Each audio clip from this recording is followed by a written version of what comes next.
the Around the NFL podcast. Isn't resting their starters. From the Chris Wessling podcast studio, it's Around the NFL. I'm Dan Hanzus. I have some heroes with me. Gregg Rosenthal, Marc Sessler. You know, I don't like to miss shows, boys. I get a lot of FOMO, but family called, and I needed to do some good fam time over there in Anaheim. Did it, but I'm happy to be back. How's everybody doing? It's good to have you back. Doesn't feel right without you here. We had our fun on the broadcast and with Claybon and Henry, but it's wrong. It doesn't feel right. How I imagine I was kind of out of pocket, so I didn't hear the show or see the program on NFL Network.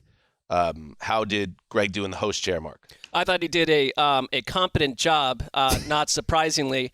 I was. Mark knows this is like Andrew Barry trying to answer questions. Well, no, because I think that Gregg, I'll put it this way. After the show, I was driving home and got a text from Gregg. Really? Yeah, about the show and about his own performance, which I always no, know. Of course it's not. No, it's absolutely true. I know that Gregg, like he. And Colleen hosted the broadcast, by the way. This is what this text said, by the way. What up, bitch?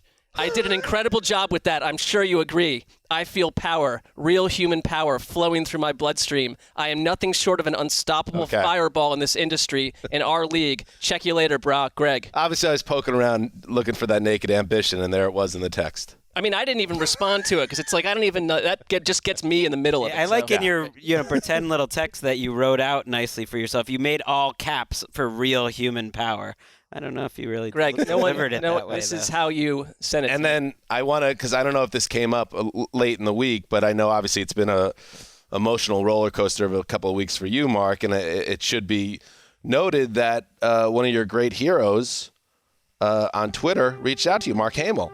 And that had to be a real thrill for you. It was a boost. Right. This is not the right song, though. This is Star Wars. He was not part of this. I'm sure it was a boost. You wouldn't want to be Simone on that day. I mean, Mark was just right. He was excited. Pew, pew, pew. We've interacted before, but this felt a little bit different.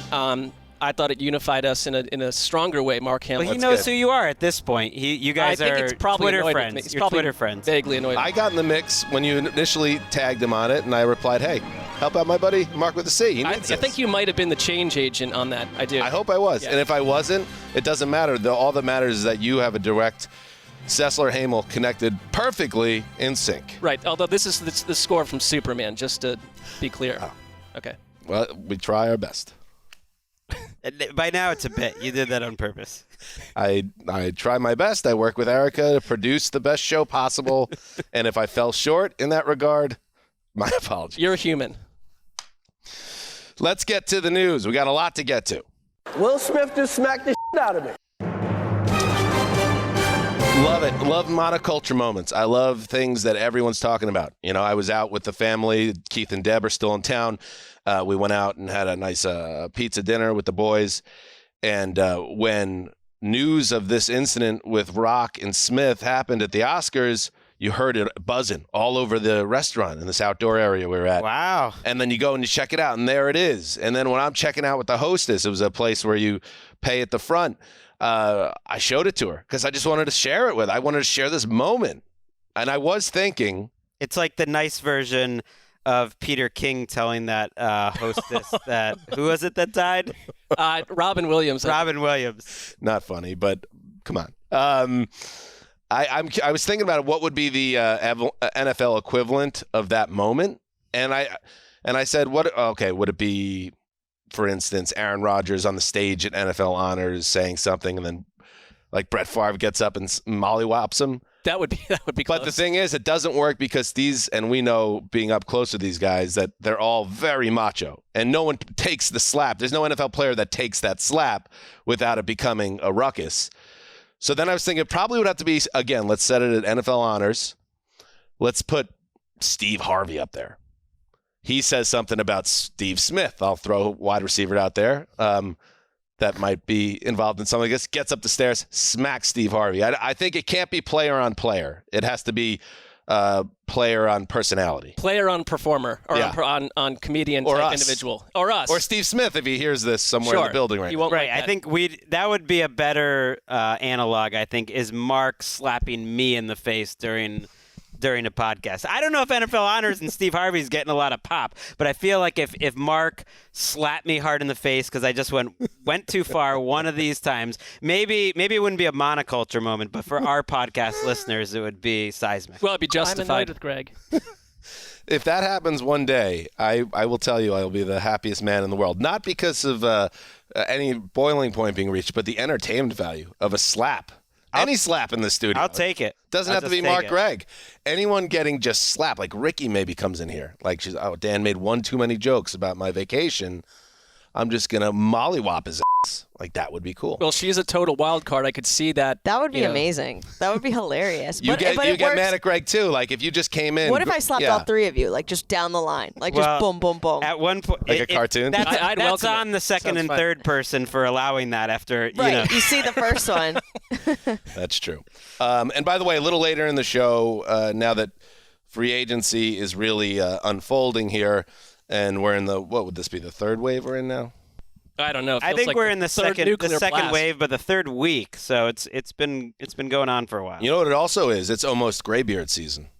I got to roll out the 2022 graybeards. I got to talk to Ali Bunpuri about that art. A lot of options right now. You might have to wait this out. There's too many good old guys. I like to put together a good a roster, though, so maybe next week, though. We're going to get to best fits for remaining free agents, any trades we like, but let's hit the news first. All right, we do have to hit this just because the timing of it again. The Browns masterfully setting all this stuff up to minimize exposure. So their press conference introducing Deshaun Watson is held on Friday. That gives the weekend to slow down the story and get forgotten by Will Smith smacking the shit out of Chris Rock and other events. Here was Deshaun Watson at the dais, a dais that did not include the owners of the Browns, Dee and Jimmy Haslam, who held a Zoom meeting later. I mean, anyway, Dee, here is Deshaun Watson talking about where he's at right now and how he feels about this situation with the 22 cases of sexual assault and harassment still hanging over his head. I understand the whole circumstances is very difficult, especially for the women's side of the fans in this community. I'm not naive to that. I know these allegations is very, very serious. But like I've mentioned before, I've never assaulted any woman. I never disrespected any woman. I was raised by a single-parent mom who has two aunties who's her sister, and that's who raised me. I was raised to be genuine and respect everyone and everything around me. Mark, this is where Watson's coming from on this. There's no accepting of blame because he is continuing to assert 100% innocence. How did it come off to you? Well, I think you just said it. I don't hear from his angle really accountability. I mean, he talked about the fact, I don't have a problem. I don't have an issue. When they talked about counseling, I don't have any regrets. He's been very clear, I think, on that from that angle and from the Browns angle. I think I'll say what I mentioned on our Around the NFL broadcast. Maybe just come out and say, we want to win football games. That's why we did this.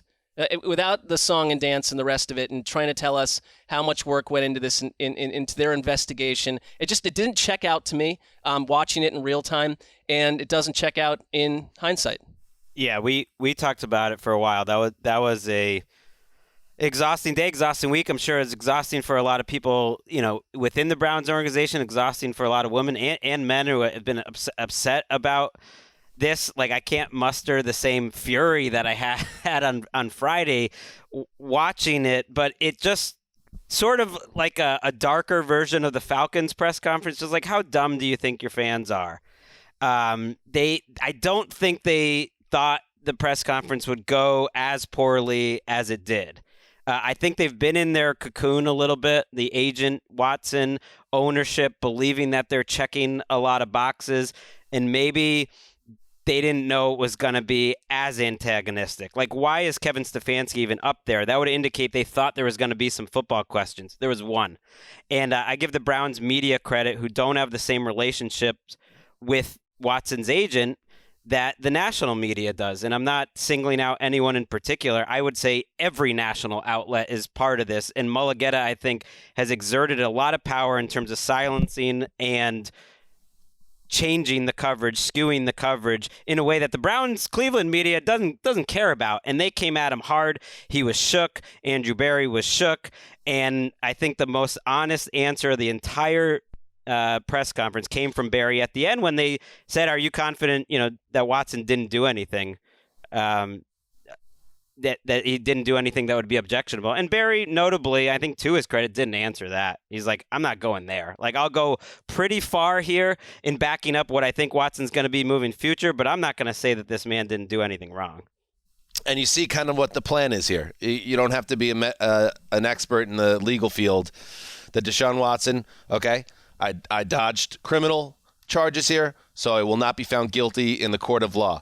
Now we have all these civil lawsuits. My goal here is that they either get dismissed or there are settlements, and that it involves confidentiality where people can't speak out, so there's nothing that can be said, and those quietly go away. And then all that's left. For now, he's saying they're not going to settle, but that's for now. Yeah. Right. All that's going to be left is him saying, "I didn't do it. You can choose to believe me or not. Now I'm going to go play football." That is the goal here for Watson and the Browns, is that eventually this will go away.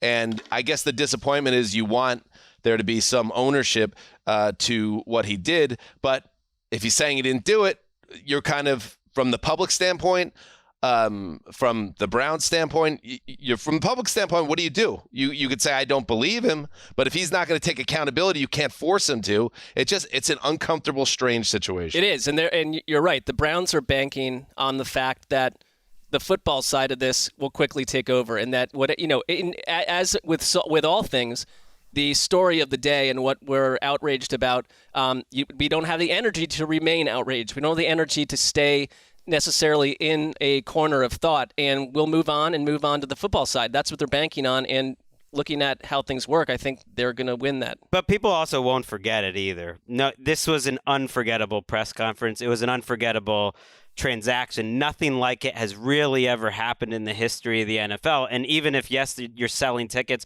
and you're selling sponsorships still, and the Browns retain their fan base, I don't think it's something that's going to be forgotten. And I think that's partly just because of the timing of it all. And I think they pushed through the timing on this, and this is where the media part, I think, plays a factor. If the media was tougher on it throughout, I don't know if it would have happened right now in this window to maximize his earnings like they did, to maximize him being on the team in the offseason, to maximize his options, frankly, that he could do it in this week. So I think they are ultimately, whether they realize it or not, going to take more heat.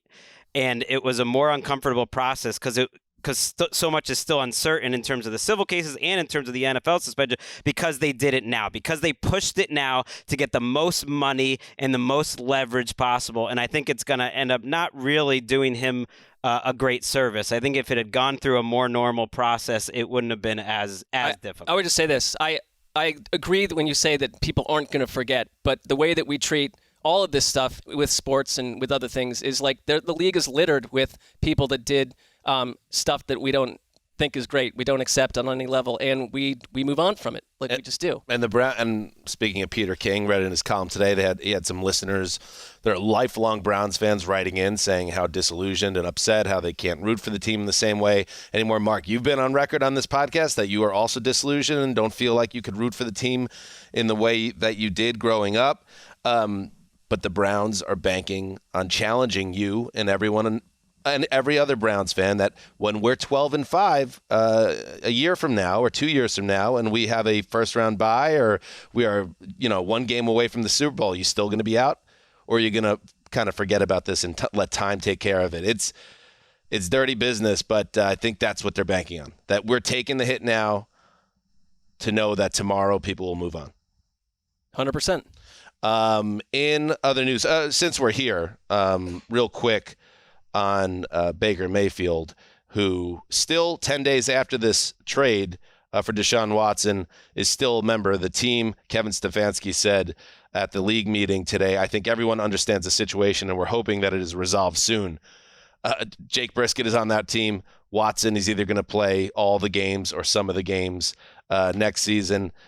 So we're still waiting for that other shoe to drop. It's just a matter of like, where is the fit for Baker? But still, I thought it was interesting. Joe Thomas had a point that he thinks that Baker overplayed his hand with the statement, with the trade demand, kind of valuing himself as a franchise quarterback that could dictate where he goes next. And now he finds himself in this kind of purgatory. I mean, we're about to talk about another quarterback that overplayed his hand a bit, but Baker absolutely did. I mean, he's an emotional being, and it cost him in this situation. I mean, at the same time, it's so clear the Browns were moving on, and he has no value right now.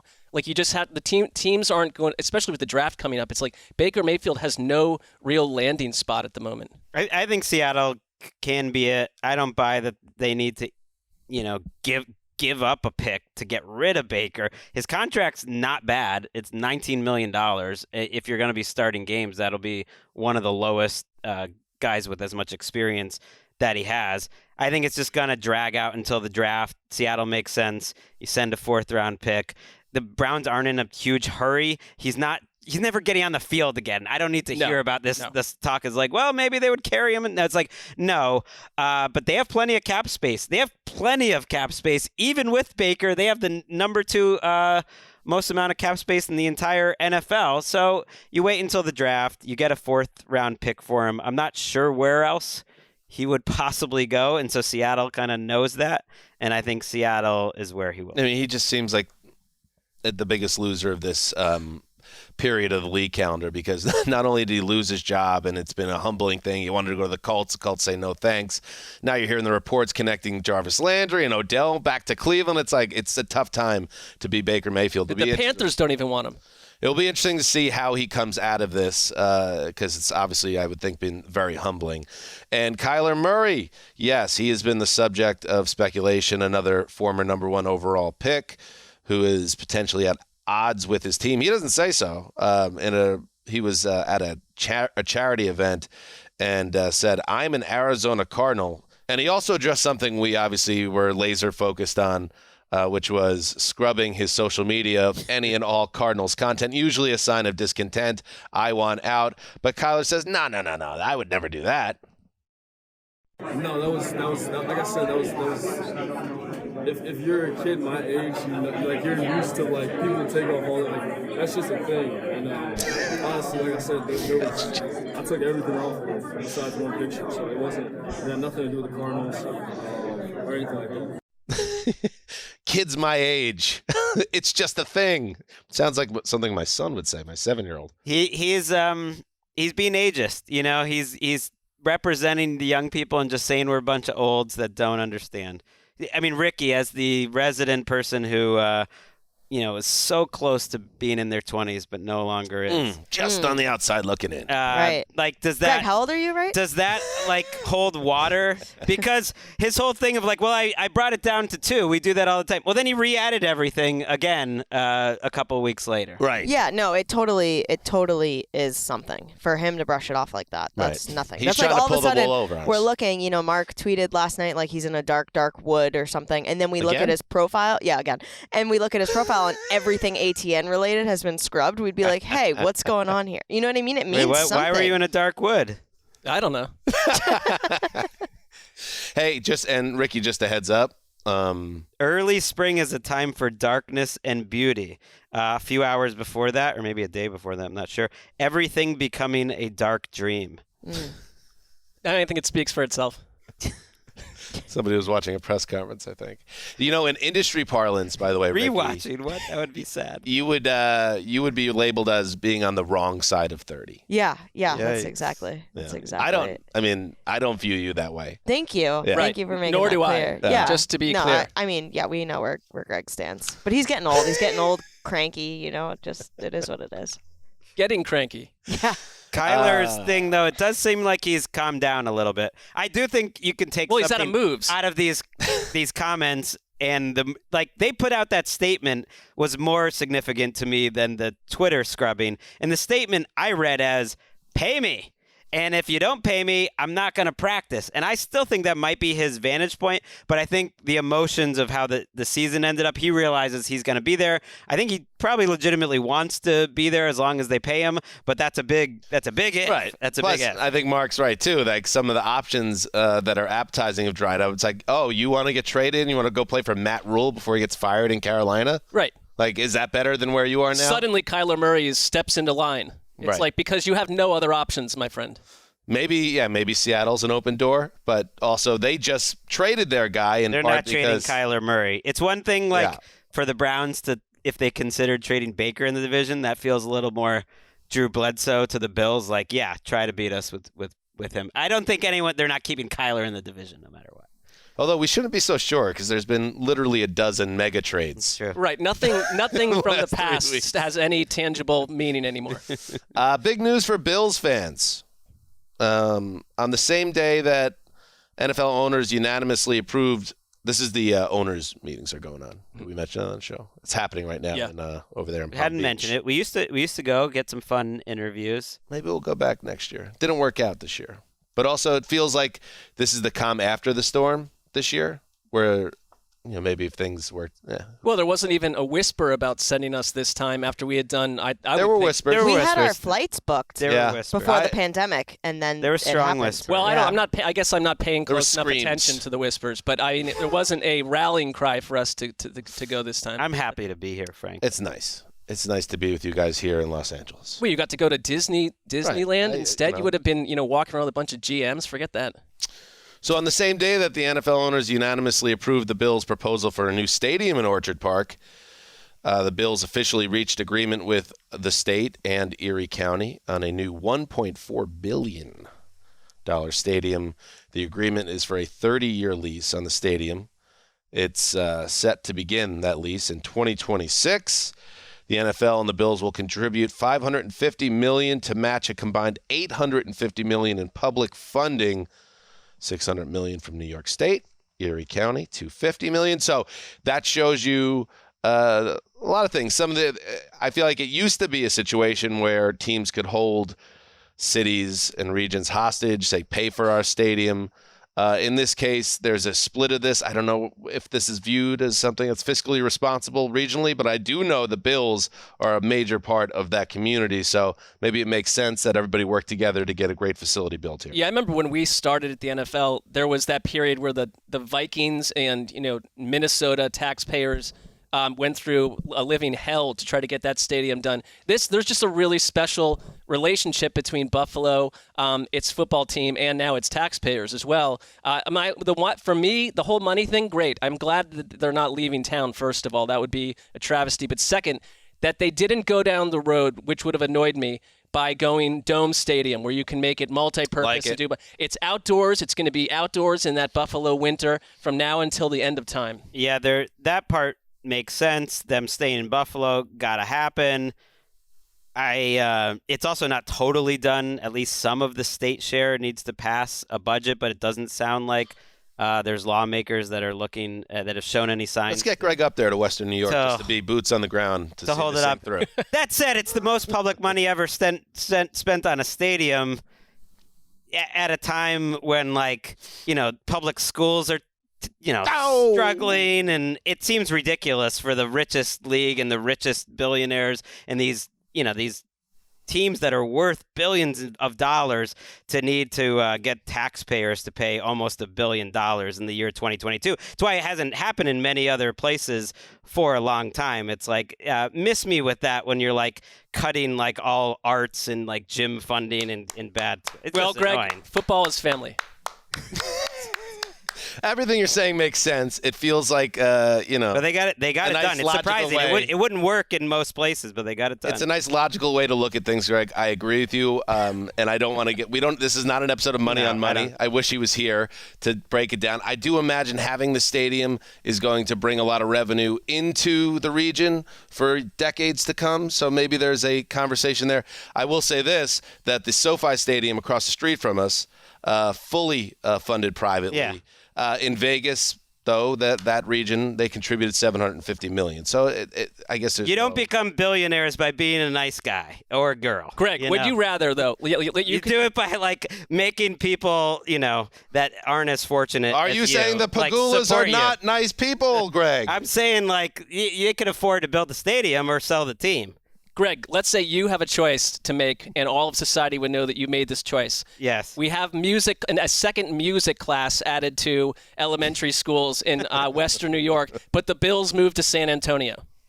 I mean, it's a false dichotomy there. I mean, what is that? No, it's my dichotomy. I promise we can find many billionaires to build a stadium. I just think you're putting us in a tough spot, or putting me in a tough spot, I'll just say. Greg supports schools. Mark and Dan are... It has nothing to do with you. Tisk for taking any of the public's money.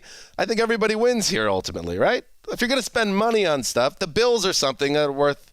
No, I'm sort of over that, like giving these people, but that it's not like to get public support. Like most people, they're obvious. Like the fans are happy. I'm just saying they could afford it. They're just putting it on people who can't. Is this our last show? I don't know. This would not. This would be a lame way to end the show. Yeah. Bunch of people that don't know anything about financial business warring over it. Anyway, I'm happy the Bills are staying in Buffalo. How about that? Of course. Can we agree on that? I said that. My mind goes no deeper on the topic. But those music classes that have been cut as a result of this, that is tragic. I agree.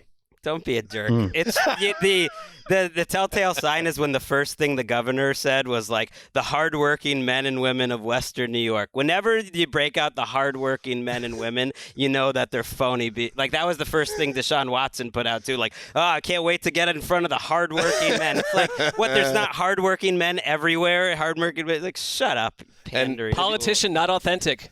And also everyone out there that's going to be like, Greg was right. Dan was wrong on this. We're going to get tweets all week on this. Miss me with educating me on how public funding. I don't care. Dan and Mark, maybe you should take a wider, broader view of the topic the way that Greg did.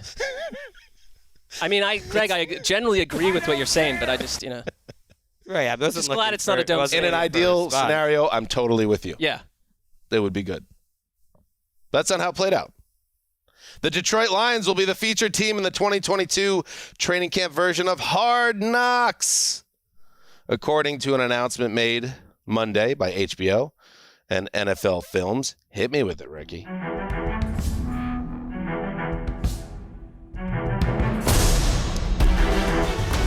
All right, the Lions were one of only 3 teams that could not turn down an invitation from the acclaimed sports documentary series. Follows NFL teams throughout training camp. Panthers and the Jets were also in line. But guess what? The Lions are a good pick, Greggy. Why? Because Dan Campbell's involved. That's a perfect Hard Knocks personality. The Lions, another team with a great fan base, downtrodden, looking to rise up. I think this will be good. I think it'll be amazing. I think his staff is great. It's not just him. It's a good group of coaches under them. And I want a team that I want to root for. And I feel like they're a team that a lot of people can root for. Rachel Bonetta, our colleague, was searching for a new team, a Browns fan. She was kind of putting that out there on her podcast, Bench with Bonetta. And I think the Lions, that's a good one.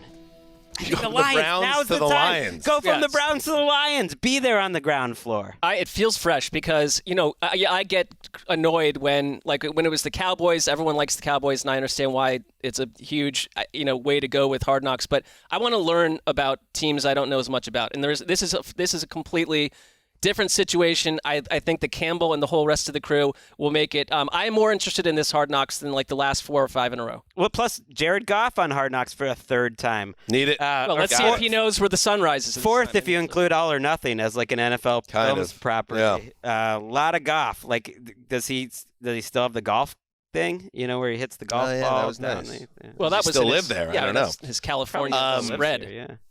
I will say that Kevin Patra, who we're big fan of. He's been on the show many times. He's a grinder on the Around the NFL blog. Is it still a blog? It's the news arm of NFL.com. Patra is leading the way over there.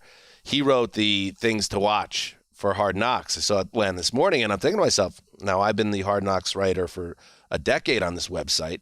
Maybe it's Patra's time. Maybe starting with the Lions. Wouldn't he be a good person to write about this team? I think he'd be great. But so that article happened without you being consulted. I think they're already telling you it might be time. Maybe it's out of my hands entirely. We'll find out. Anyway, let's take a break and we'll be right back. Time now for news and notes presented by Upwork, where you can build the team that will build your business. Learn more at Upwork.com. All right, on Sunday, Giants CEO John Mara said the team is not, quote, actively shopping Saquon Barkley. They have this running back that they drafted number 2 overall back in 2018. Injuries have really sidetracked his career, and the Giants, obviously, Greg, are not a team that's close to contention, so why would you have Barkley around? They would trade him in a second if they could, right? Yeah, I think if they got the right offer. But maybe we've learned this offseason that they're not just going to give him up for a 6th-round pick. Like, you might as well just keep him. This was the time of year, I remember at the owners' meeting, when the OBJ from the Giants to elsewhere, which turned out to be Cleveland, started popping up. So this is a time of year where you do see some lower level trades. He also mentioned there was a report rather from ESPN, James Bradbury will be traded. Like, they've kind of made it clear to him, and they're just hoping, I think, to get a better offer around draft time. But it sounded like with Barkley, they might realize they're not really getting much, so you might as well keep him. It's just a classic. Dave Gettleman had his guys, new GM, new coach.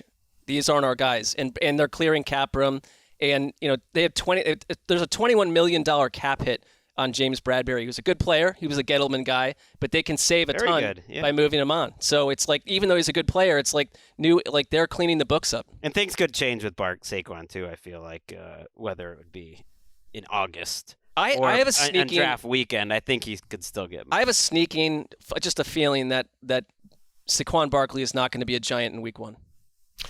And I'm not totally doubting his ability to be a high-level running back again. I know he looked a step slow last year, but it's been a tough couple of years. Maybe you never come back. Maybe it's a Todd Gurley type situation.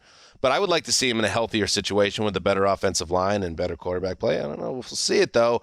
That was news and notes presented by Upwork, the world's work marketplace. Learn more at Upwork.com. Moving on. In other news, the Chiefs are... It's life after Tyreek Hill. How about that? Oh, yeah, we missed you for that. Yeah, that was a bummer. I thought I'd be in the clear for blockbuster trades, and sure enough, one of the great playmakers of his generation gets moved in a blockbuster deal. Didn't you have to rejigger power rankings Very annoying. while at Disneyland? I was online for It's a Small World, and I'm cranking out copy for the Dolphins and the Chiefs, and the biggest of all spots. It's awful. Some vacation. Anyway, the Chiefs are scrambling. They won't say they're scrambling. They say it's all part of the plan. They made a decision. So they've signed Marquez Valdez-Scantling, formerly of the Packers. 3 years, $30 million? Well, these wideouts are getting... $18 million comes in the first 2 years. So that's real money. That's getting that money. That seems like a lot of money for Scantling after you decided you wouldn't reach the price point for Tyreek Hill. They also come to terms with former first-round pick of the Bucs, Ronald Jones, on a deal. So the offense obviously going to look different, Mark, without Tyreek Hill, and you just wonder what moves could be next for them. I mean, the money is telling me that they're banking on MVS and his speed playing that Tyreek Hill role, and along with a combination of other people, because you've got to somehow find a way to not only replace the numbers, which were 111 catches last year for 1,200-plus yards and 9 touchdowns, but the type of player that Tyreek Hill was. And if you go watch MVS, I mean, he does have that speed. Next Gen Stats records him as the only player that topped Tyreek Hill's speed over the last 2 seasons. And it happened on one play, but there were a couple deep shots last year where he worked really well with Aaron Rodgers, and you just trust that Patrick Mahomes will make any wide receiver better than he'd be in almost any other offense, except maybe Green Bay. Right. I think that the Chiefs wanted to shake things up, that at least that was part of the equation. Like, Andy Reid's been doing this a long time. Patrick Mahomes, obviously, they've been together now a while. This group was together a while. And not that, like, Andy Reid needs new inspiration, but he knew things had to change. They kind of were running back the same offense, and it was 2 diminishing returns. Nate Tice, who we like on the show, we've had an interesting Twitter thread about he thinks they're going to change what they do in terms of their concepts, not like being basic, but more drop back passing, less RPO, some wide receivers who can block in Juju and MVS, and just like changing it up. Because I think you do poorly when you doubt Andy Reid's ability to reinvent himself. He always finds a way to maximize players, and I don't know if it was a personal thing. Once Tyreek Hill started really wanting that Devontae Adams money, that they were just like, maybe now's the time, because they were willing to pay him. But I think there's something that they were just like, okay, nothing personal, but it's just like ready for a change. Let's see. Let's see everyone doubt us without Tyreek. But not to say that what they were doing wasn't working. It's like, I get it, and you have to do that stuff. But I mean, Devontae Adams got MVS this job because that triggered the Hill contract they didn't want to deal with. And now MVS is his replacement. And he got Tyreek Hill moved to the Dolphins indirectly. Right. You know, it's all connected. And I guess I do trust their team building ability to. They did feel like the Chiefs, and not just saying this. Well, it's kind of tough to say. Again, it's so strange the way their season ended, because they were completely unstoppable against the Bills, completely unstoppable for the better part of 2 quarters in the AFC Championship game. And then it all went to hell. But if you look at the bigger picture, the last 2 years, they haven't been quite the same as they were during those early peak Mahomes years. So maybe it is time to shake up, bringing some new players. I'm with you guys. We'll see. But you're still giving up, again, Tyreek Hill. I'm not going to belabor this because you guys hit it last week. That is one of the great playmakers in the last 30 years of the NFL, wide receiver. It's like a Hall of Fame level stud. Anyway, maybe it works out. Moving on. The Eagles doing some business here. Kaiser White, the linebacker, signs a 1-year, $5 million deal after a breakout 2021 with the Chargers. Also, the Eagles re-sign Derek Barnett to a 2-year contract. He is not a guy that puts up monster numbers, but he fills a role for them. And I just want to do one quick correction. Ronald Jones was a 2nd-round pick. Oh, wow. 2018. What a perfectionist. Not a first-rounder. You are a perfectionist. Thank you. And a showman. I could totally see Ronald Jones. Like, he will have one primetime game where he has 216 yards, including a 70-yard touchdown, and everyone's like, Andy Reid did it again. And maybe he's not going to do it like a ton, but he'll do it at least once. I love the Kaiser White move. He was just one of my favorite free agent linebackers. I think he was one of Brandon Staley's favorite players. He was quoted Monday saying, like, this is the first time where the business of the NFL and the personal side of it really hurts, because this was a guy, like, I really loved his development, loved what he did for us, but it just didn't make sense for them anymore. Which I would feel bad if I was Brian Bulaga or someone else that they cut this offseason. It's like, oh, this is the first time. I guess you were just totally cool firing me. Had a great season last year, and I mean, the Eagles probably could still draft a linebacker. It's a definite need for them. But they're getting him at age 26. He's a great coverage linebacker, and I think it's a great signing for them. Good. Back to you, Dan. Good input, Mark. In broadcasting news.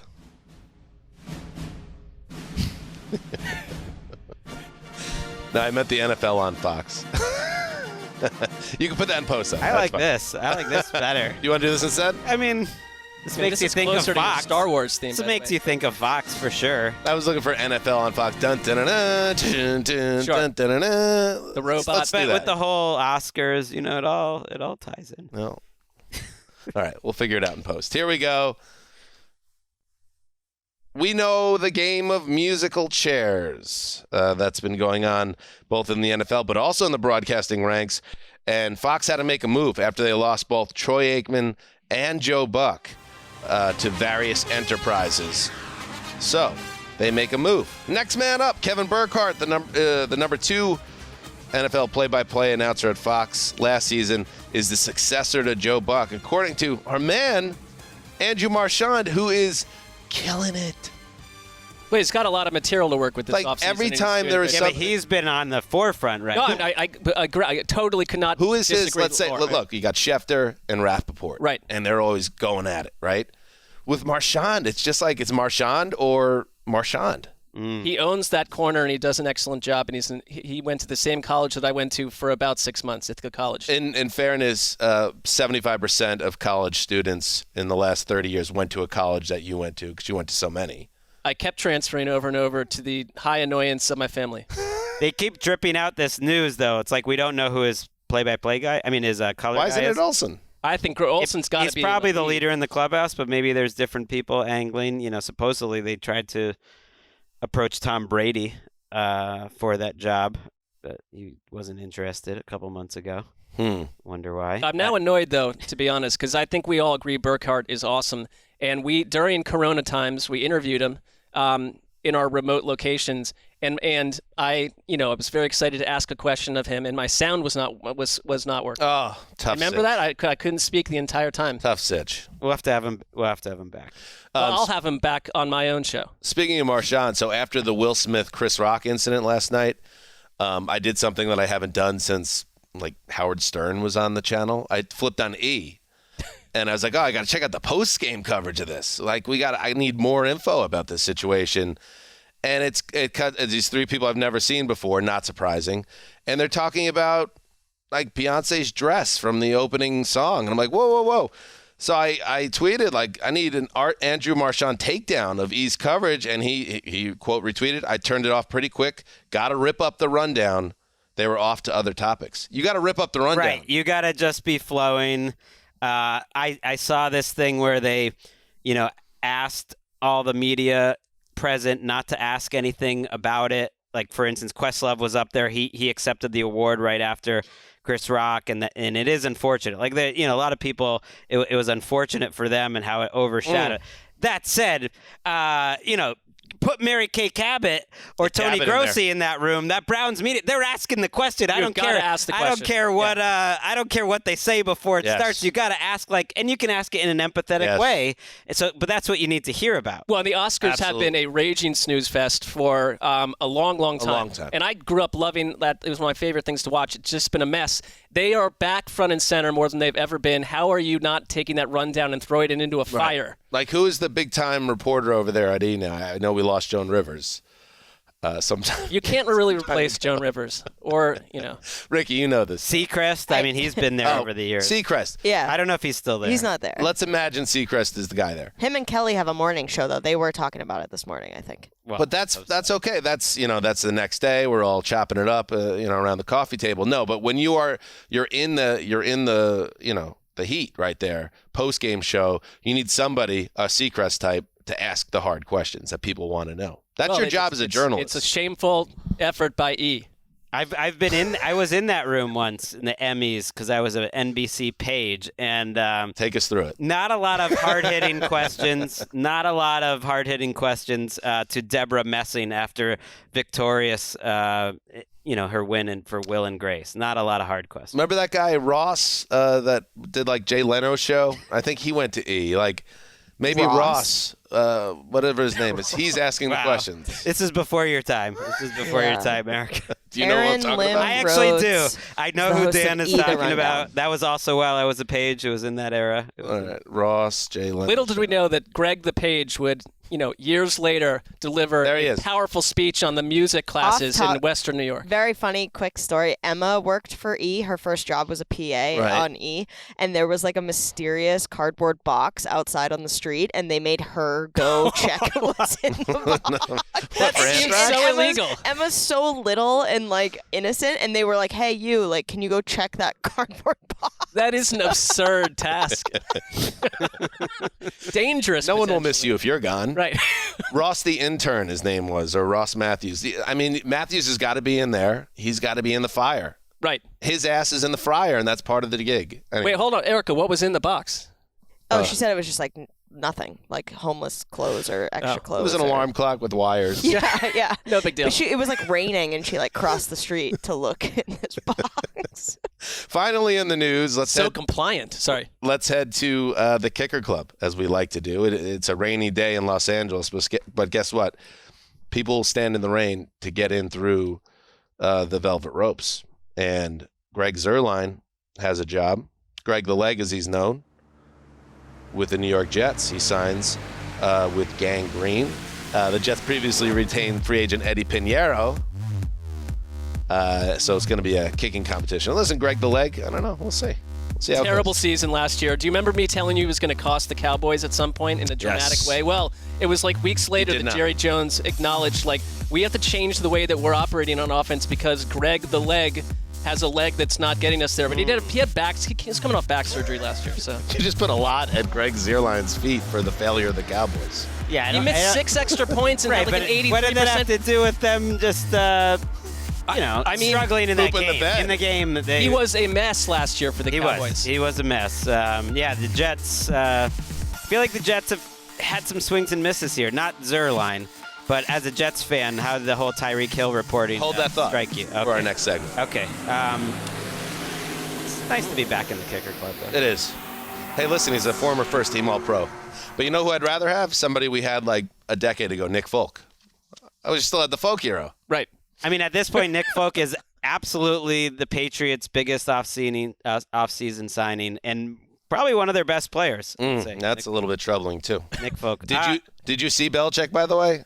Talking Yes. about how great it is that Joe Judge and his new offensive genius, Matt Patricia, are ready to rock this year? The latest quotes? I do like that everyone now is making jokes about the Patriots offensive staff. It's down to 2 people. It's just Patricia and Judge, it seems. And there is something kind of I fun. have the Belichick quote there. It's putting them in a spot where they're being doubted. That's Let's when hear they do from their Bill. best work. We've had a lot of coaches take multiple responsibilities. I'm not really worried about that. I think a good coach is a good coach, and Mac's a great coach. Joe's a great coach. They'll help us no matter what position they coach. Wait, he sounds like a little bit like Philip Seymour Hoffman there. Can you hear the top of that again? We've had a lot of coaches take multiple responsibilities. You're right. Like from I'm not Boogie really Nights? worried Yeah, about absolutely. that. I think a good coach is a Sir, good coach. can you come outside? Well, one Look thing at my car. I absolutely believe in Bill Belichick from that statement is he's not worried about it. No, he's I not think he is at the point of his career. He is don't not worried. He cares, but he's not worried about Yeah, but what if I'm anyone He doesn't care thinks. what we think. Yeah. Right. If He I'm never Matt has. Patricia, though, it's like, He's cool, next level. Yeah. but I'm doing like 8 times more work for the same amount of money as if you had gotten a bunch of other, ham and eggers I could pass off assignments on. Now Like, I have to do what all I think he should be. I mean, Patricia should be happy. I was going to say, what would Matt Patricia be doing if Bill Belichick wasn't around? He'd probably be an offensive or a defensive line coach like in Jacksonville right now, right? Right, but he's doing way more. I'm just focused on the fact that he has to do a lot more work. That seems I would be agitated if I were him. That's what's happening in the news. All We right. do have a little developing here. Uh-oh. Just to check, to Saucy. get it going here. The league did update and announce changes to the Rooney Rule. First of all, they're keeping it. There was some talk of getting rid of it. No, they're strengthening it. They are now requiring a diverse hire to be an offensive assistant coach with each team. So either a minority or a woman would also qualify. So they are expanding it. And they're also saying women will be added to every requirement of the Rooney Rule. Good. Obviously, needs to be continue to be. That rule has to evolve and get, I guess, better. It needs to work better than it has. So, And Especially offensive coaches. Like there's not a lot of like right, and they say minority it can't- offensive coordinator. They can't be Zoom interviews for any of these. oh, interesting. And they also said interviewing 2 women for head coach would satisfy the Rooney Rule, because just trying to figure out how that all mixes in, if you were curious. So that Eliminating that's a very 2022 sentiment, and it's I guess it says so you're not checking a box with a video conversation, but if you're still not serious about hiring a candidate and you are checking a box, now you're making that candidate get on a plane, check in at a hotel, go through the whole process. At least with the Zoom, like don't insult me by like making me uproot my life. Here's Does what that I make think's it actually more effective? It's the difference of being on Zoom versus being in a room with someone and understanding who they are and getting a better feel for them. You're giving them a real chance. Well, give them a real. That's the most important thing. I actually, give them a real chance in the conversation. The whole thing has been a mess, and like I like some of these tweaks because I don't like the idea of the Zoom meeting, which was just, as you say, checking a box, and they're not taking it seriously at all. But Mike Tomlin, I think Well said when he said he's been very involved in all these committees and different things over the years, and he doesn't have that much hope, for it changing too much because it hasn't. Because I think the on a league level, and I really believe this from Roger Goodell, I think they're trying to do what they can on a league level, but it comes down to owners, and the owners have shown no particular inclination to change their behavior. They're not a transformative group, that is for sure. That's what's happening in the news. All right, everybody hold right there. We're going to take a break. We'll be right back. All right. Before we say goodbye, let's check in on what's going on with the free agents list. And you're right, like the Graybeards is a roster of all 30 and over, like Erica, 30 and over players. And there are a lot out there right on that precipice that are looking for jobs. It's the way it is every year. You don't want to be on the in that 29, 30, 31 age range because teams figure or think of ways to build a team without you. So let's go through some of these players that are still out there and maybe find a fit for them. Greg, get us going. All right. I'm going to start with one that might be controversial in this room. How about trading Jimmy Garoppolo? He's just still sitting out there. I know it's not a free agent fit, but I don't care. All right, or fun trade. Yeah, I'm throwing this out just because it's got some juice, because I was thinking, where can Jimmy G go? I wanted to start here. How about the New York Jets? How about Jimmy Garoppolo at some point being the fail-safe for Zach Wilson? This team needs to win. They're obviously backing Zach with everything that they can and want, but in case it doesn't go well, have someone who I think fits well in that system. You get him at a discount price. You get an adult in the room who I think can help him out too. I think it makes some sense. Joe Flacco is an adult in the room. I don't need Joe Flacco. I know you're not a Flacco guy, but I'm saying he is a proven Super Bowl That's fair. MVP, I forgot about long-time starter. But he's also not anybody's idea of someone who could step in and really take your team to any level of success at this stage in his career. I hear where you're at, and I understand the doubts because I've had them too. Zach Wilson's rookie season was very up and down, mostly down. So you want to build in some security, and if you're Joe Douglas, perhaps, yes, that would be a smart way to go about trying to save your job because he can't have another 4-13. That's what I mean. Right. I just mean it's a win now league. It's a win now world. They are in win now. I don't believe that having a good number two like Jimmy G is going to make Zach Wilson play better or worse. And so I just think they need to prevent any situation where it goes south this year because I think they have a roster that can compete. I like it. It's tough with the Jets because all these AFC teams, including now the Dolphins, are getting better. And while I think that they've had a smart offseason, the fact that they weren't able to get Marcus Williams, they weren't able to get Chandler Jones, they were hot on both those guys, and then they came so close, it seemed, on Tyreek Hill, even with an agreement of a trade, that's three big swings and misses on getting guys that really could help the roster a lot. And I think all of this is like putting more and more pressure, A, on this draft class, which is a crapshoot in any year, and B, everything ultimately does go back to Zach Wilson because I think, people get fired if he has a bad second season. To that point, I think the Jets obviously showed their hand with the Tyreek Hill situation. They say, we don't want to use one of those draft picks on a young wide receiver. We want an established star.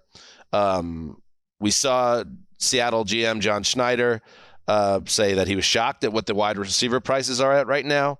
All right, so now that they've shown their hand, Joe Douglas, be aggressive and offer a deal for DK Metcalf to come to the Jets. Woo! I think he's 24, 25 years old. He is an excellent fallback. In fact, when you factor in the age of the player involved and the background of the player involved, I would prefer Metcalf over Tyreek Hill. And I went, what would be the trade parameters? So I actually thought about this. The Vikings-Bills Stephon Diggs trade is a very good judge on this. So what if the Jets sent they have 2 first-round picks, 4 and 10. What if they sent the 10th overall pick and 2 fourth-round picks to Seattle for Metcalf and a 5th rounder? That is very similar to the Diggs trade. I think Diggs and Metcalf are at similar places when Diggs was traded. Is that something you think Seattle would be into? Because I think they would, because I think they see themselves as maybe a long-term build at this point. John Schneider's comments, he's pretty honest. It seems like he'll tell you what he thinks. Just to me, broadcast and telecast the concept that this is not a player they are ready to throw a ton of money at, even though they like him. I mean, Pete Carroll glowed about him, and we all get that he's great, but this is a franchise at a strange point in time right now. I think they would make that trade. Yeah, that comment was strange because it came on the heels of some whispers about DK Metcalf, where there are teams maybe poking around, seeing who could be the next one, whether or A.J. Brown is another name that you've heard a little bit. Like, could he potentially be on the move? That makes less sense to me. I don't understand why the Seahawks would be trading DK, but it sounds like it's a possibility. Like that, it didn't just come from these quotes. I think that offer would get it done, Dan. I mean, the fact that they weren't offering one of their first-round picks for Tyreek Hill was interesting. They were offering the 2 high seconds and some extra. Indicates maybe they're not going to be willing to give up that high a pick. I think if they were, I think they'd get him, and I think it makes some sense. Those 2 second-round picks, the Jets have 2 in the first 10 picks of the second round at 34 and 38, I believe. That's incredibly valuable to GMs because you're getting a high-caliber prospect, and you don't have to give them the first-round pick contract. Yep. So maybe it's too first. Whatever it is, I think it makes sense, and we do know that John Schneider and Joe Douglas have a working relationship because they pulled the trigger on the Jamal Adams deal. So keep an eye on it. Mark, something non-Jets related perhaps? John Schneider might want to not be in a relationship with that general manager after what happened with that trade, but we'll see. All right, this is me more. Here's a trade that I would just like to see. I think it's complex and maybe overly complex because of the dead money attached to it, but there have been little whispers and little rumors that Christian McCaffrey could be moved in time, and I would love to see him traded to the Buffalo Bills. You move Devin Singletary or someone else in reverse, and suddenly you pair Josh Allen with Christian McCaffrey in the backfield, and they are utterly unstoppable. That's scary. It's a scary thought. If you're a Panthers fan, at what point do you just start feeling like you're the lower level version of the Bills, that you're kind of the minor league Bills, and the whole point of your existence is to help out the Bills franchise, like the big club, like they're AAA, and the Bills are the real team? That would be a tough one to swallow if you were a Panthers fan. Although there's something to it. Well, I could see them moving McCaffrey. The Jimmy G thing too. You mentioned it with the Niners and the Jets. Like, man, why would the Panthers get in the Jimmy G I think they might. Here? They could make some sense later in the offseason. I don't think anyone's in a hurry because he has a surgery, so it's like his price tag's only going to go down, and he's coming off an injury. The Panthers and the Falcons might be in the 2 worst spots, I feel like, present and future, of any 2 teams in the NFL. And the Panthers, there's something about the Panthers that feels a little hopeless right now. Their plan at quarterback has been orchestrated about as poorly as you could even 2 years ago. And they're just like, no, we don't even want Baker. It's like, maybe reconsider that if you are getting close to having Sam Darnold be your starting quarterback. Maybe they've already talked about having mutual disinterest. That seems like a tough way to start the relationship. I'm going to go with a free agent. How about OBJ to the Colts? I really think players are undervalued when they're coming off these serious knee injuries, and there's something to just... How about 2 and 3 years, though, Greg? Same knee. I get it, but there's something to not offering the 1-year deal so he can bet on himself and make the money. That do something in between. Give him some real guaranteed money. Make it a 3-year deal. He's not going to make anywhere close to a top-level receiver money, but maybe it's more like in the number 2 area. It's more than MVS is making, for instance, and it's a good deal for both sides. Maybe it's just like a 2-year deal like that where OBJ, you get more guaranteed money, but you're with us for 2 years, and you're getting a really talented player into your building. They still have a ton of cap space, and the Colts just feel like they have major needs, and he's the wide receiver that's out there that can upgrade your team without having to give up a draft pick for it. Ricky's doing some sleuthing behind the glass. Yeah, so OBJ tweeted a little bit ago, a couple days ago, last week, random thought, bruh, I really think Matt Ryan to the Colts was actually fire. I think bruh will elevate and do some special over there. Yep. So he's sort of feeling that too. He's not tweeting that about all those other moves. No, he's saying sign me, pay me. Yeah. Pay me, the Colts, because whatever the Rams, I'm sure, want him back, but he knows that he's not going to be the number 1 or maybe even the number 2 there. And I think he'd be happy to go back, but if he can get paid more money to go in Indianapolis and be a number one, that would make sense. Yeah, Right. I mean, Jordan Rodriguez, who's been on the show, who's phenomenal with the Rams, tweeted about an hour ago that the Rams, the hope desire is for him to actually return to the Rams, but they want to see, what's going on with the injury and all that kind of stuff. It hasn't been done yet, but it's still being talked it sure about. feels like he wants to go to the Rams too, but Right. It felt like a perfect fit. All right. Money talks. Let's, speaking of money talked. Well, it wasn't just money. It was the need to be with Derek Carr on a molecular level for Devontae Adams. So he left the Packers, and he left a huge hole with that team. And we talked about how, yes, the Packers now armed with additional cap space and draft picks can end up building perhaps a more balanced wide receiver group. But I do look at it now, and I'm just looking at our old friends at ourlads.com. Juwan Winfrey, Alan Lazard, Randall Cobb, Amari Rodgers, Rico Gafford, Malik Taylor. These are all guys that are on their wide receiver depth chart. They do need somebody. I hesitate to say this because I do not like this player.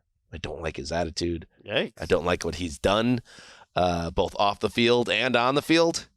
But Antonio Brown. Oh, Dan. He can still play.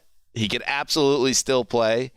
That carries a lot of weight in our league, and the Packers could look at him as someone that could, give them a much-needed weapon at a depressed value because he was such a jackass at the end of his run with Tampa Bay. Now, that might be obviously a reason to stay away from him, and if you tell me Antonio Brown's NFL career is finally over from his assorted acts of jackassery, I would believe you, but at the same time, I'd be surprised. A team's going to take a chance on him. Why not be a team that's a contender that needs somebody? I don't know. Did you see the video of him circulating? I don't know when it was, but it was circulating this weekend where he saw a bald guy down in Miami and he thought it was Pitbull and he went up to him and he's like, "Really love your music, man." And the guy was like, "What?" Oh my God, it was amazing. Yeah. I didn't put him on the top 101 because I just think you can't sign him anymore. I mean, you probably shouldn't have and couldn't have. I mean, Westwood. You're giving teams a lot of credit right now, I'm saying. I don't think it's a good idea for any team to sign him. So that 101 is my team. I think it's a bad idea for any team to sign him in any situation. Well, you could because you just have to believe him when he's telling you who he is, Well, they don't know. I don't think anyone believes him at all at this point. But if you're a contender in November, sign him then.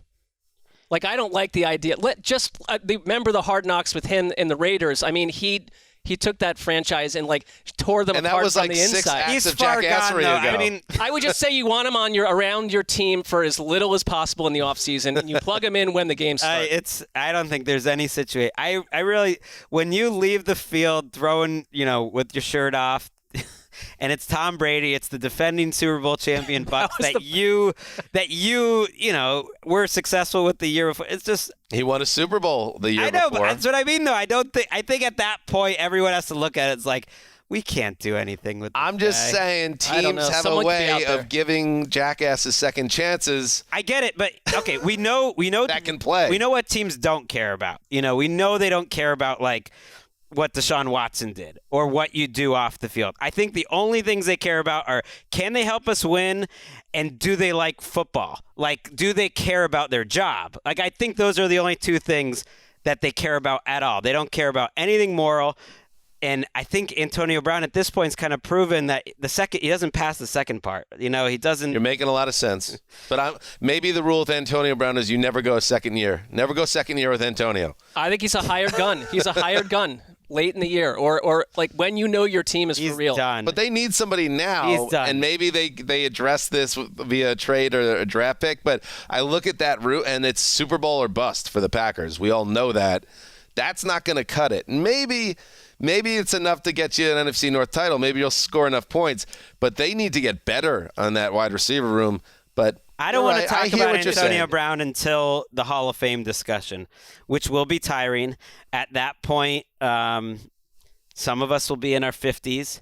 It's going to be a long time from now. Felt an unnecessary shot. Yeah, I was just trying to do the math quickly.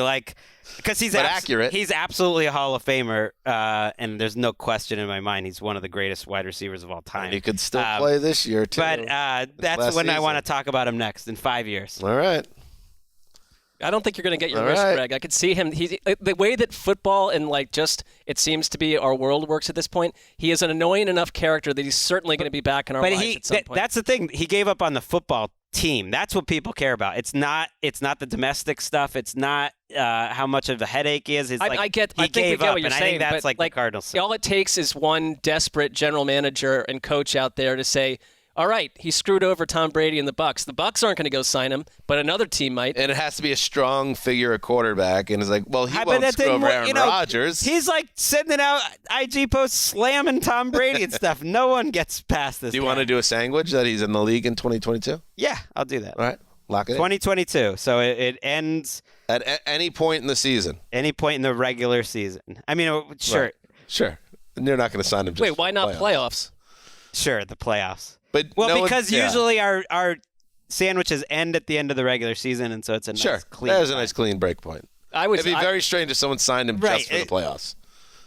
It wouldn't be that strange. I mean, it could be the difference maker. There could be an injury in late November. I'm not. Like we need some sort of. We need him. We need him to learn the playbook between the divisional playoffs and the AFC title game. This is too much talking about Antonio Brown. How about this one? It had to be said. Go ahead. Honey Badger. I really wanted him to go to the Jets, but that did not happen. To the Denver Broncos. Why is he still on the market? Rap sheet indicated, he clearly didn't get the money that he wanted, and that's true for a lot of guys near the top of the 101. And Ian indicated he didn't think now it was going to happen for a while, that he wasn't going to be in this second wave, that now he's just going to wait it out and pick the best team, and he kind of knows the deal that he really wanted isn't out there. There's a lot of teams that could use him. Listen, so you have Justin Simmons. You add him to your defense. They don't have a lot else at the position, but he can be used in so many different ways. And that team is like looking for guys who can essentially just put them over the top in the gnarliest division in football. The Ravens and the Patriots, who were tied to him at first, to me, still make some sense. Some of the teams that would have signed him. Ravens are loaded in the secondary. Have filled their needs. And I'll just... Oh, yeah, not the Ravens. Sorry. That was a brain fart. It's okay. They're good. And I'll throw one more out there. Word, by the way. Yeah, brain fart. Gross. Your boy, Jadeveon Clowney, he'll be on the Rams. He's going to replace Von Miller. You got it? We're in sync. They need a secondary pass rusher. They need. He can still stop the run. He won't be that expensive because nobody will ever pay Jadeveon Clowney on a big multi-year deal. Apparently, feels like a very Ramsey move. I mean, Bobby Wagner obviously on the radar there too. I feel like everyone left that has a big name could be a Ramsey type. But Clowney in particular, doesn't that make sense? Yes, that they would go after him. Yes, Stephon Gilmore could maybe be a Ramsey type move. They certainly could use a second cornerback. I don't know. He really isn't getting the money that he thought. Him returning to the Patriots, I think, could make some sense after all of this, that he didn't get the money that he wanted. They certainly need a cornerback still, and I think he would be comfortable maybe going back there. I don't know. I see you. I'm looking over your shoulder. You have him going to the Bengals. Well, I think they could use a cornerback. Stephon Gilmore would fit. He'd be plugged right into a Dwayne AFC Brown's power. still out there. He can play. Melvin Ingram's still out there. A lot of good. And we kind of speculated this before it went down, but Will Fuller joining the Browns, beefing up that wide receiver group more. He's had success with Deshaun Watson. That they have the room to add more players. That just makes too much sense not to happen, I think. I thought they were definitely going to draft a wide receiver before all this, but now they've been stripped of so many draft picks, so Will Fuller totally fits. I think the Patriots should lean into this. We're like the mafia. We don't bring in anyone from the outside. Bring back Gilmore. Bring back Trey Flowers. Bring back Dante Hightower. It'll be like a greatest hits team. And minus let everyone the best enjoy player of all time, but yes. And then just because I'm looking at this list, Julio Jones and A.J. Green are both free agents. You know, these guys were the wide receivers during the early era of around the NFL. I wonder if either of them, it's going to be a struggle for them to find work. I think they'll both be in the league for sure. Probably. I wonder how long it will take. I think they're just surprised about the lack of money that they're getting. But I think if they were willing to pay for, let's say, 1 year, $3 million, there'd be about 10 to 15 teams that would love to have. Maybe that's more my point. The passage of time that they're going to take very low guaranteed 1 year deals now. We're at that age for them. Right. I have one last. Green exceeded expectations last year. 1 for 6. I have one last DK Metcalf trade scenario. Okay. It's not going to happen, but it would be the most dazzling. Do you have the exact numbers and draft picks like I did for my Jets Metcalf trade? So it's a lower version of what you produced. But just imagine this.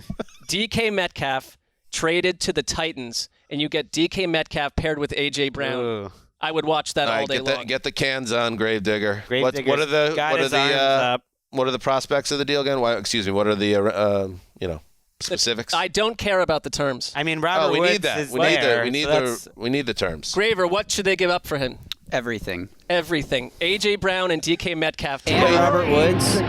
But you don't have any cap space either, right? What are you going to do? You restructure. You restructure Taylor Lewan. I think you finesse the cap. They're at a tough. They've done a lot of that though. Yes. And they're right at the cap. They hit Byard. They could still do Derrick Henry, and they could still do Taylor Lewan, although that would tie them to Taylor Lewan dead money-wise for a couple more years. I think Robert Woods was their receiver move. What do you think, though, about the little buzz that A.J. Brown could possibly be available? I think it's extremely unrealistic. I think it's very much nonsense. Yeah. John Robinson spoke about it. Someone's putting it out there. It's the Jets. The lady doth protest too much. I don't understand why this is even a story. It's like you want to guess? That A.J. Brown wants that money right now, and he's not. And he has representatives. Maybe Devontae Adams' fault. They're going to pay him. Okay. I think they're going to. Pay him. I have a neighbor. He lives around the corner from me, and that's cool. He's from Tennessee. Shut up. And it's a Dan Hanzus shout out. Thank you, Paul Rudd. And he said, he's a big Titans fan. He said, all we need is a decent quarterback. And I said, ooh, ouch. That just seemed a little. Yeah. You have a decent quarterback. That's what I thought too, but then your issue is you want more than a decent quarterback. Is that how you responded to him? I said, ooh. And then just walked That's away. a toughie. And I walked away. No, I don't know. Yeah. Stupid.